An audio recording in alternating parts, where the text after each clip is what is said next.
ਧਨ ਧਨ ਧਨ ਜਨ ਆਇਆ, ਜਿਸ ਪ੍ਰਸਾਦ ਸਦਗ ਜਗਤ ਤਰਾਇਆ।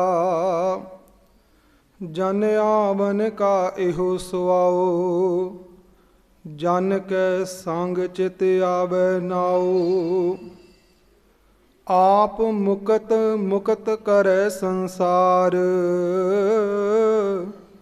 ਨਾਨਕ ਤਿਸ ਜਨ ਕਉ ਸਦਾ ਨਮਸਕਾਰ। ਵਾਹਿਗੁਰੂ ਜੀ ਕਾ ਖਾਲਸਾ, ਵਾਹਿਗੁਰੂ ਜੀ ਕੀ ਫਤਿਹ। ਗੁਰੂ ਪਿਆਰੀ ਸਾਧ ਸੰਗਤ ਜੀ, ਆਪ ਜੀ ਬਹੁਤ ਹੀ ਗੁਰਮੁਖ ਪਿਆਰੀ ਰੂਹ ਭਾਈ ਕਿਰਨਦੀਪ ਸਿੰਘ ਜੀ, ਉਹਨਾਂ ਦੀ ਰਸਨਾ ਪਾਸੋਂ ਆਪ ਜੀ ਨੇ ਸ਼ਹੀਦੀ ਪ੍ਰਸੰਗ ਸਰਵਣ ਕੀਤਾ ਹੈ। ਦਾਸ ਨਾਲ ਵੀ ਭਾਈ ਸਾਹਿਬ ਜੀ ਦਾ ਨਿੱਜੀ ਸਨੇਹ ਹੈ, ਜੋ ਕਿ ਗੁਰਦੁਆਰਾ ਸ਼੍ਰੀ ਬੇਰ ਸਾਹਿਬ ਵਿਖੇ ਵੀ ਸ਼ਾਮ ਦੇ ਇਤਿਹਾਸ ਦੀ ਕਥਾ ਦੀ ਹਾਜ਼ਰੀ ਭਰਦੇ ਹਨ।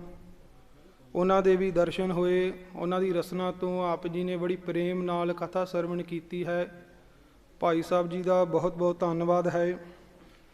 ਦਾਸ ਜੀ ਡਾਕਟਰ ਸਾਹਿਬ ਜੀ ਨੂੰ ਬੇਨਤੀ ਕੀਤੀ ਸੀ ਕਿ ਸਾਧ ਸੰਗਤ ਜੀ ਕਿ ਮਹਾਂਪੁਰਖ ਸੰਤ ਬਾਬਾ ਠਾਕੁਰ ਸਿੰਘ ਜੀ ਖਾਲਸਾ ਭਿੰਡਰਾਂ ਵਾਲੇ, ਜੋ ਦਮਦਮੀ ਟਕਸਾਲ ਦੇ ਮਹਾਂਪੁਰਖ ਸਨ, ਉਹਨਾਂ ਨੇ ਕੱਲ੍ਹ ਯਾਨੀ ਕਿ 24 ਦਸੰਬਰ 2004 ਨੂੰ ਇਹ ਪੰਜ ਭੂਤਕ ਸਰੀਰ ਨੂੰ ਤਿਆਗ ਕੇ ਸੱਚਖੰਡ ਗਮਨ ਕੀਤਾ ਸੀ। ਮਹਾਂਪੁਰਖਾਂ ਦੇ ਜੀਵਨ ਵਿੱਚੋਂ ਆਪਾਂ ਪੰਛੀ ਝਾਕ ਮਾਰਨੀ ਹੈ, ਕਿਉਂਕਿ ਇਹ ਸ਼ਹੀਦੀ ਪੰਦਰਵਾੜਾ ਜੋ ਚੱਲ ਰਿਹਾ ਹੈ, ਜਿੱਥੇ ਆਪਾਂ ਮਾਤਾ ਗੁਜਰ ਕੌਰ ਜੀ, ਚਾਰੇ ਸਾਹਿਬਜ਼ਾਦੇ ਜੀ ਨੂੰ ਯਾਦ ਕਰਦੇ ਹਾਂ, ਉੱਥੇ ਹੀ ਮਹਾਂਪੁਰਖ ਸੰਤ ਬਾਬਾ ਠਾਕੁਰ ਸਿੰਘ ਜੀ ਸਾਧ ਸੰਗਤ ਜੀ, ਜਿਨ੍ਹਾਂ ਨੇ ਬੜੇ ਹੀ ਪ੍ਰੇਮ ਨਾਲ ਸਿੰਘਾਂ ਦੀ ਸੇਵਾ ਕੀਤੀ ਹੈ, ਟਕਸਾਲ ਦੇ ਜਥੇ ਦੇ ਸਿੰਘਾਂ ਦੀ ਸੇਵਾ ਕੀਤੀ, ਸ਼ਹੀਦ ਸਿੰਘ ਦੇ ਪਰਿਵਾਰਾਂ ਦੀ ਸੇਵਾ ਕੀਤੀ। ਉਹਨਾਂ ਮਹਾਂਪੁਰਖਾਂ ਨੂੰ ਵੀ ਯਾਦ ਕਰਨਾ ਸਾਧ ਸੰਗਤ ਜੀ ਸਾਡਾ ਫਰਜ਼ ਹੈ। ਸੋ ਮਹਾਂਪੁਰਖਾਂ ਦਾ ਜੋ ਜੀਵਨ ਹੈ ਉਹ ਇੱਕ ਆਪਣੇ ਆਪ ਵਿੱਚ ਮਿਸਾਲ ਹੈ। ਮਹਾਂਪੁਰਖਾਂ ਦਾ ਜਨਮ ਪਿੰਡ ਈਸੇਵਾਲ ਗਿੱਲ, ਜੋ ਪਾਕਿਸਤਾਨ ਵਿੱਚ ਹੈ, ਉੱਥੇ ਹੋਇਆ ਸੀ ਸੰਨ 1912 ਦੇ ਵਿੱਚ, ਪਿਤਾ ਬਹਾਦਰ ਸਿੰਘ ਜੀ ਦੇ ਗ੍ਰਹਿ ਵਿਖੇ। ਤੋ ਸਾਧ ਸੰਗਤ ਜੀ, ਮਹਾਂਪੁਰਖ ਮੁੜ ਕੇ ਪੰਜਾਬ ਜਦੋਂ ਦੇਸ਼ ਦੀ ਵੰਡ ਹੋਈ ਹੈ, ਸੱਦਰਵਾਲ ਨਗਰ ਹੈ ਜਿੱਥੇ ਮਹਾਂਪੁਰਖਾਂ ਨੇ ਆਣ ਕੇ ਵਸੇਰਾ ਕੀਤਾ ਸੀ। ਬਚਪਨ ਵਿੱਚ ਹੀ ਬੜੇ ਮਨ ਵਿੱਚ ਬਾਣੀ ਪੜ੍ਹਨ ਦੀ, ਨਾਮ ਜਪਣ ਦੀ ਜੋ ਤੀਚਣ ਆਸ ਲੱਗੀ ਹੋਈ ਸੀ। ਜਿਵੇਂ ਜਿਵੇਂ ਜਵਾਨੀ ਆਉਂਦੀ ਹੈ, ਜੀਵਨ ਵੱਧਦਾ ਹੈ, ਉਵੇਂ ਉਵੇਂ ਨਾਮ ਬਾਣੀ ਦਾ ਅਭਿਆਸ ਵੀ ਵੱਧਦਾ ਹੈ। ਮੈਂ ਸੰਖੇਪ ਵਿੱਚ ਬੇਨਤੀ ਕਰਾਂ ਕਿ ਮਹਾਂਪੁਰਖ ਮੁੜ ਕੇ ਸੰਤ ਗਿਆਨੀ ਗੁਰਬਚਨ ਸਿੰਘ ਜੀ ਖਾਲਸਾ ਭਿੰਡਰਾਂ ਵਾਲੇ ਮਹਾਂਪੁਰਖ ਉਹਨਾਂ ਦੀ ਸੰਗਤ ਵਿੱਚ ਆਉਂਦੇ ਹਨ, ਜਥੇ ਵਿੱਚ ਆਉਂਦੇ ਹਨ। ਉਹਨਾਂ ਦੇ ਜਥੇ ਵਿੱਚ ਆਣ ਕੇ ਮਹਾਂਪੁਰਖਾਂ ਦੇ ਗੜਵਈ ਵਜੋਂ ਸਾਧ ਸੰਗਤ ਜੀ ਸੇਵਾ ਕਰਦੇ ਹਨ।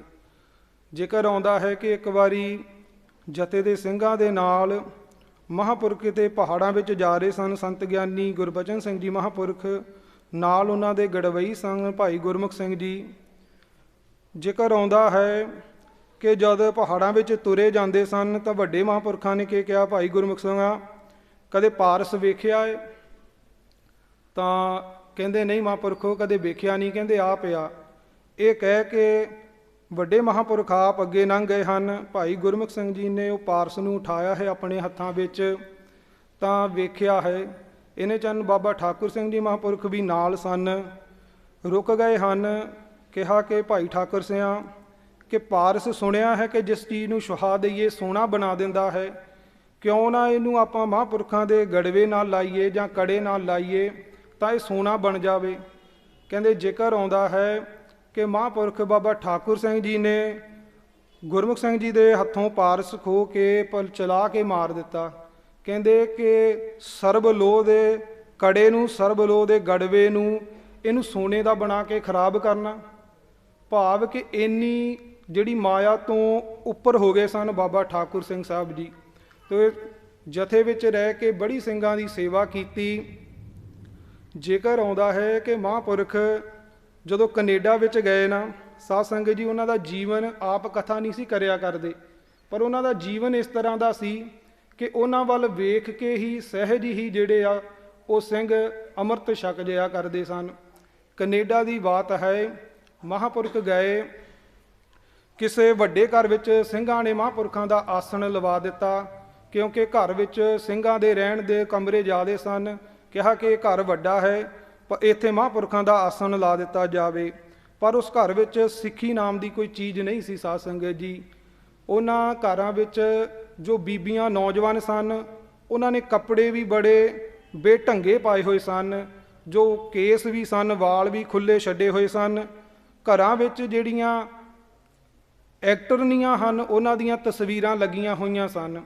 ਅਤੇ ਜਦੋਂ ਕਥਾ ਕੀਰਤਨ ਤੋਂ ਬਾਅਦ ਮਹਾਂਪੁਰਖਾਂ ਨੇ ਉਹਨਾਂ ਘਰ ਵਿੱਚ ਆਉਣਾ ਸੀ, ਤਾਂ ਸਾਧ ਸੰਗਤ ਜੀ ਸਿੰਘਾਂ ਨੇ ਜਾ ਕੇ ਵੇਖਿਆ ਕਿ ਤਾਂ ਮਹਾਂਪੁਰਖਾਂ ਦੇ ਰਹਿਣ ਦੇ ਯੋਗ ਨਹੀਂ ਹੈ ਸਥਾਨ। ਅਤੇ ਇੰਨੇ ਚਿਰ ਨੂੰ ਮਹਾਂਪੁਰਖ ਵੀ ਜਿਹੜੀ ਗੱਡੀ ਆ ਉਹ ਘਰ ਦੇ ਬਾਹਰ ਆ ਗਈ।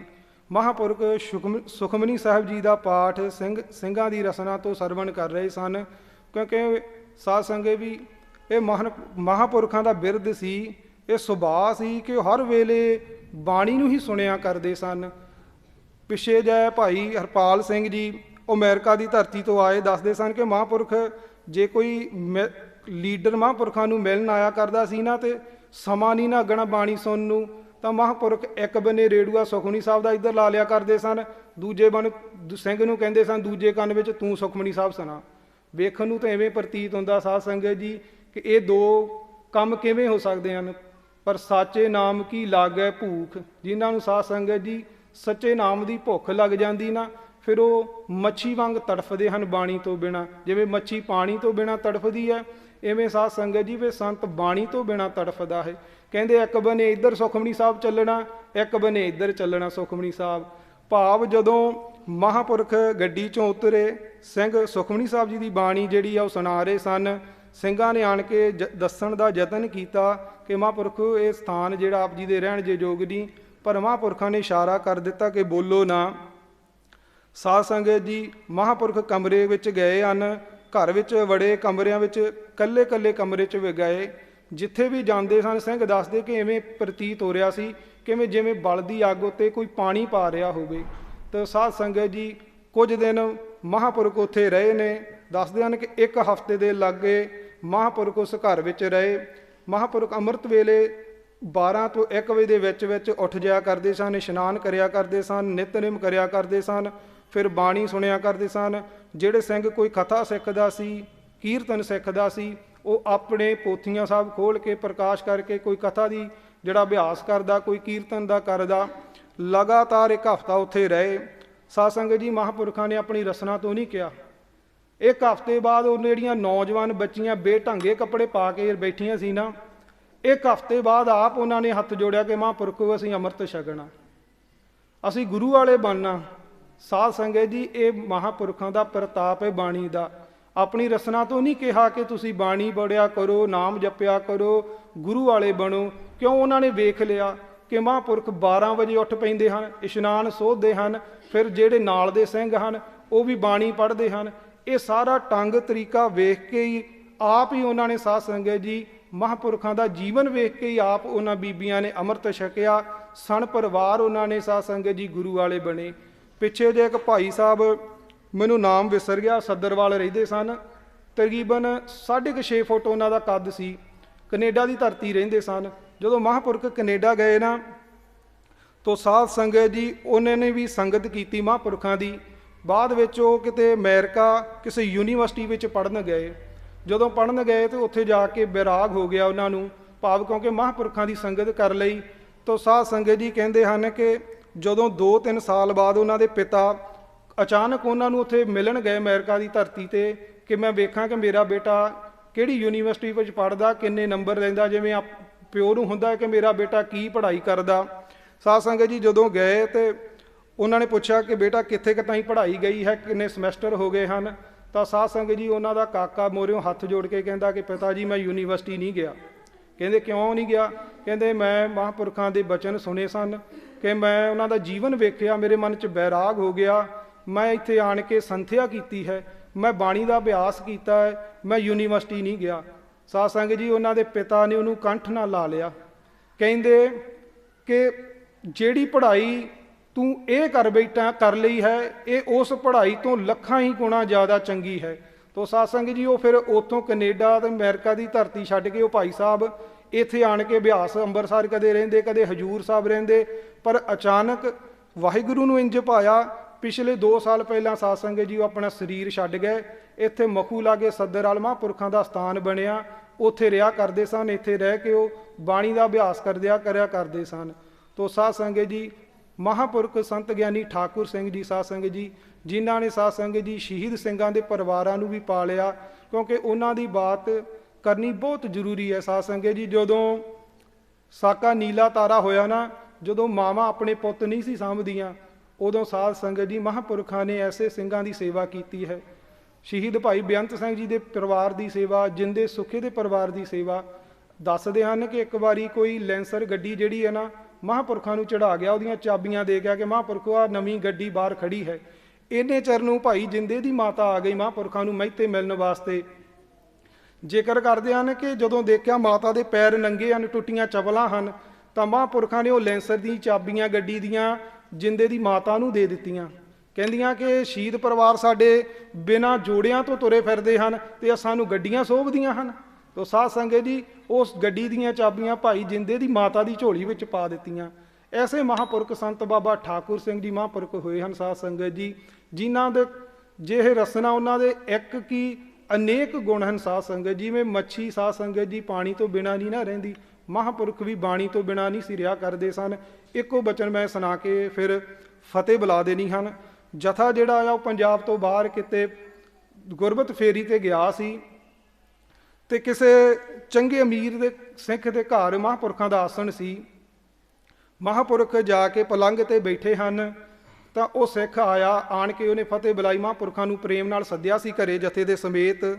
ਦੱਸਦੇ ਹਨ ਕਿ ਜਿਸ ਪਲੰਘ ਤੇ ਮਹਾਂਪੁਰਖ ਬੈਠੇ, ਉਹ ਸਿੰਘ ਆਣ ਕੇ ਮਹਾਂਪੁਰਖਾਂ ਨੂੰ ਕਹਿੰਦਾ ਕਿ ਮਹਾਂਪੁਰਖੋ ਕਿ ਕਿਸੇ ਸਮੇਂ ਗਿਆਨੀ ਜਰਨੈਲ ਸਿੰਘ ਜੀ ਖਾਲਸਾ ਭਿੰਡਰਾਂ ਵਾਲੇ ਮਹਾਂਪੁਰਖ ਵੀ ਇਸ ਪਲੰਘ ਤੇ ਆਣ ਕੇ ਬੈਠੇ ਸਨ।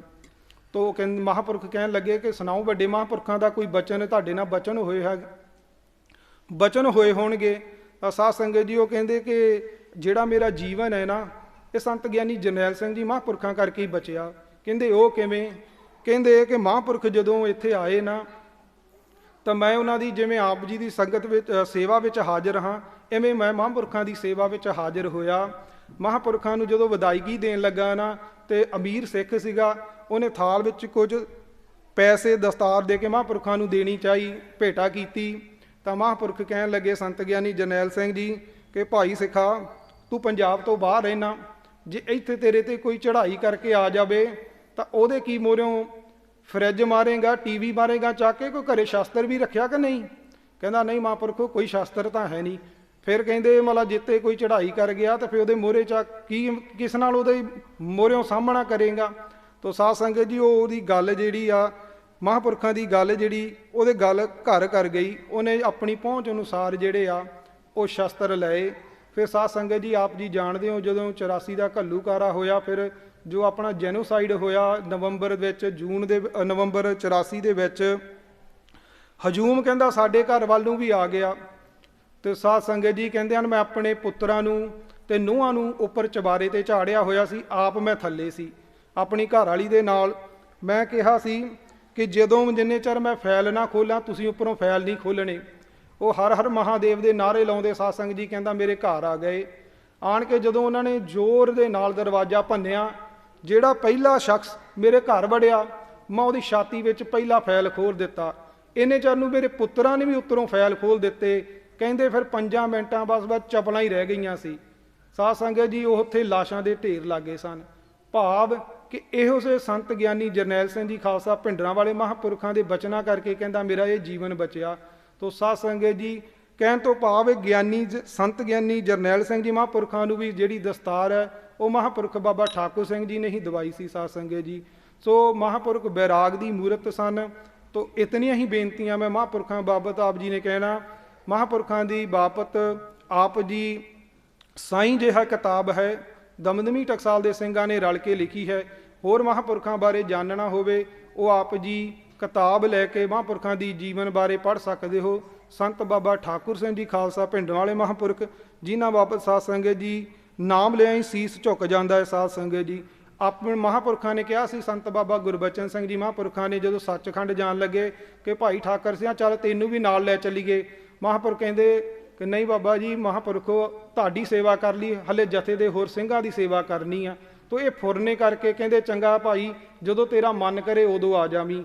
ਇਹ ਮਹਾਂਪੁਰਖਾਂ ਨੂੰ ਵਰ ਹੋਇਆ ਸੀ, ਜਦੋਂ ਮਹਾਂਪੁਰਖ ਚਾਹੁਣ ਉਦੋਂ ਹੀ ਸੱਚਖੰਡ ਜਾ ਸਕਦੇ ਸੀ। ਤਾਂ ਇਹ ਦਿਨ ਮਹਾਂਪੁਰਖਾਂ ਨੇ ਕਿਉਂ ਚੁਣਿਆ ਸਾਧ ਸੰਗਤ ਜੀ? ਕਿਉਂਕਿ ਆਪਣੇ ਸਰੀਰ ਦੀ ਪੂਜਾ ਨਾ ਸੀ ਕਰਾਉਣਾ ਚਾਹੁੰਦੇ ਸਾਧ ਸੰਗਤ ਜੀ। ਇਸ ਕਰਕੇ ਉਹਨਾਂ ਨੇ ਇਹ ਸ਼ਹੀਦੀ ਦਿਹਾੜਾ ਚੁਣਿਆ, ਅੰਮ੍ਰਿਤਸਰ ਕੱਕੜ ਹਸਪਤਾਲ, ਜਿੱਥੇ ਮਹਾਂਪੁਰਖਾਂ ਨੇ ਸਾਧ ਸੰਗਤ ਜੀ ਆਪਣੇ ਜਿਹੜੇ ਆਖਰੀ ਸਵਾਸ ਲਏ ਅੰਮ੍ਰਿਤ ਵੇਲੇ। ਸੋ ਇੰਨੀਆਂ ਹੀ ਬੇਨਤੀਆਂ ਪ੍ਰਵਾਨ ਕਰਨੀਆਂ ਜੀ। ਵਾਹਿਗੁਰੂ ਜੀ ਕਾ ਖਾਲਸਾ, ਵਾਹਿਗੁਰੂ ਜੀ ਕੀ ਫਤਿਹ।